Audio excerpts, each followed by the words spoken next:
Sarainodu success మీట్లో అల్లు అర్జున్ పవన్ కళ్యాణ్ పై చేసిన comments కు రగిలిపోతున్న పవన్ ఫ్యాన్స్ కు అనుకోకుండా బ్రహ్మానందం అల్లు అర్జున్ పై వేసిన సెటైర్ పవన్ అభిమానులను మంచి జోష్లో ఉంచడమే కాకుండా ఇప్పుడు బ్రహ్మి అన్న కామెంట్స్ ని తమ ఆయుధాలుగా మార్చి బన్నీని టార్గెట్ చేయడం లేటెస్ట్ న్యూస్ గా మారింది.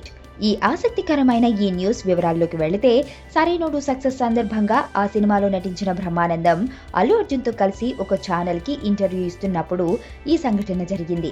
ఆ ఇంటర్వ్యూని నిర్వహిస్తున్న ప్రోగ్రామ్ యాంకర్ బన్నీని టార్గెట్ చేస్తూ ఒక ఆసక్తికరమైన ప్రశ్న అడిగింది.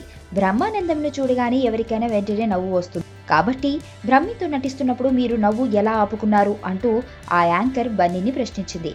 అయితే ఈ అనుకుని ప్రశ్నకు షాక్ అయిన అల్లు అర్జున్ సమాధానం చెప్పడానికి సిద్ధపడుతూ ఉంటే వెంటనే మైక్ అందుకున్న బ్రహ్మి బన్నీ వైపు చూస్తూ, అల్లు అర్జున్ అలా కనబడుతూ ఉంటాడు కానీ చాలా మందికి తెలియని అసలు విషయం ఏంటంటే బన్నీ చాలా పెద్ద కోతి అంటూ ఘాటైన సెటైర్ వేశాడు. అయితే బ్రహ్మి కామెంట్స్కు అల్లు అర్జున్ మురిసిపోతూ తెగ సిగ్గుపడ్డాడు. ఇప్పుడు బ్రహ్మానందం అల్లు అర్జున్పై సరదాగా వేసిన సెటైర్ పవన్ వీరాభిమానులకు మంచి అవకాశంలా మారింది. దీంతో బ్రహ్మానందం కామెంట్స్ ని ఉదాహరిస్తూ బన్నీ చాలా పెద్ద కోతి అంటూ వెబ్ మీడియాలో రకరకాల కామెంట్స్ పెడుతూ పవన్ వీరాభిమానులు తమ ఆవేశాన్ని తీర్చుకుంటున్నారు.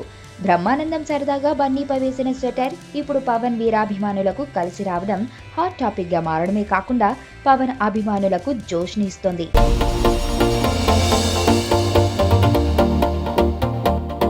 ఇక్కడున్న రంగులన్నీ నీలోనే ఉన్నాయి, నలుగురిలోకి వచ్చి చూడొచ్చు కదా. అబ్బాయిలకు కావాల్సింది ఒక హగ్, ఒక ముద్దు, అంతే. దానికోసం ఏవైనా చేసేస్తారు. చాలా చూసేసినట్టుంది. దూరం నుంచి చూడడం కంటే దగ్గర నుంచి చూడడం ఇంకా బాగుంటుందని వచ్చేసా. బాగున్నాం.